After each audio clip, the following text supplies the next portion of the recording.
পবিত্র কাবাকে বলা হয় মহান আল্লাহর ঘর, কিন্তু জানেন কি কাবার উপর দিয়ে কখনো বিমান ওড়ে না। অনেকে আবার বলে থাকেন কাবার উপর দিয়ে কোনো পাখিও নাকি উঠতে পারে না। কিন্তু কেন? পবিত্র কাবা শুধুমাত্র একটি স্থাপনা নয়, এটি পৃথিবীতে আল্লাহর ঘর। প্রফেসর ইব্রাহিম আহমদ মাকারির মতে কাবা বা বাইতুল্লাহ থেকে এমন এক ধরনের অদৃশ্য শক্তি বা আলো নির্গত হয় যা সরাসরি আকাশে অবস্থিত বাইতুল মামুর পর্যন্ত পৌঁছে যায়। এ কারণে কাবার উপর দিয়ে সরাসরি কোনো বিমান চলাচল করতে পারে না। তবে এর বৈজ্ঞানিক ব্যাখ্যাও দিয়েছেন প্রফেসর ইব্রাহিম আহমদ। তিনি জানান কাবার অবস্থান পৃথিবীর একেবারে কেন্দ্রবিন্দুর কাছাকাছি। পৃথিবীর প্রতিটি বিন্দু থেকে কাবা শরীফের দিক নির্ধারণ করা যায় জ্যামিতিকভাবে, কারণ এটি পৃথিবীর ভৌগোলিক ভারসাম্যের কেন্দ্র। পৃথিবী একটি গোলাকার বস্তু, আর গোলাকার বস্তুর কেন্দ্রে অভিকর্ষ বল সবচেয়ে বেশি কাজ করে। এই চৌম্বক ক্ষেত্র ও অভিকর্ষ বলের মিলিত প্রভাবে কাবার উপর দিয়ে বিমান চলাচল করলে তা তীব্র টার্বুলেন্সের সম্মুখীন হতে পারে, এমনটাই মত অনেক গবেষকের। তবে শুধু ধর্মীয় বা তাত্ত্বিক নয়, এর একটি প্রশাসনিক ব্যাখ্যাও আছে।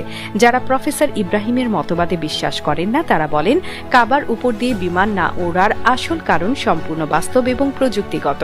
মক্কা নগরীকে সৌদি আরব সরকার নো ফ্লাই জোন হিসেবে ঘোষণা করেছে, অর্থাৎ এই অঞ্চলের উপর দিয়ে কোনো বাণিজ্যিক বা সামরিক বিমান চলাচলের অনুমতি নেই। কারণ প্রতি বছর লাখ লাখ হাজি এখানে সমবেত হন এবং এমন ঘনবসতিপূর্ণ ও পবিত্র স্থানের নিরাপত্তার স্বার্থে আকাশপথ সম্পূর্ণ নিয়ন্ত্রিত রাখা হয়। আর পাখির বিষয়টি, অনেকেই বলেন কাবার উপর দিয়ে কোনো পাখি ওড়ে না, কিন্তু এর পক্ষে কোনো বৈজ্ঞানিক বা দৃশ্যমান প্রমাণ নেই। বরং হাজিরা প্রায়ই কাবার আশেপাশে কবুতর এবং নানা প্রজাতির পাখিকেও উড়ে বেড়াতে দেখেন। ইসলামী ইতিহাসবিদরাও উল্লেখ করেছেন পবিত্র কাবা বরাবরই জীবজন্তুর জন্য নিরাপদ আশ্রয়স্থল হিসেবে বিবেচিত হয়েছে।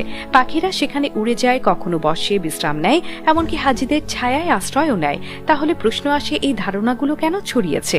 মূলত কাবাকে ঘিরে রহস্য ও পবিত্রতার অনুভূতি এত গভীর যে মানুষের সঙ্গে অলৌকিকতার ছোঁয়া খুঁজে পেতে চায়।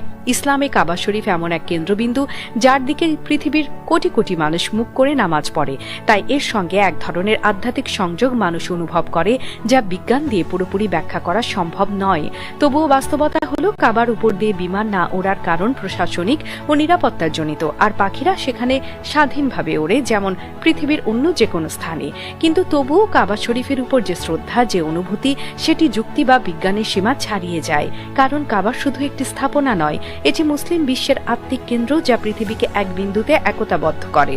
এখানে মানুষ আসে কেবল উপাসনার জন্য নয়, বরং নিজেকে নতুন করে আবিষ্কার করতে। হয়তো এই আত্মিক মহিমার কারণেই কাবা নিয়ে আমাদের মনে জন্ম নেয় অসংখ্য প্রশ্ন, অসীম শ্রদ্ধা আর গভীর বিস্ময়। পৃথিবীতে এমন আর কোনো স্থান নেই যেটি একই সঙ্গে ভৌগোলিক কেন্দ্র, আধ্যাত্মিক আশ্রয় আর মানব সভ্যতার একীকরণের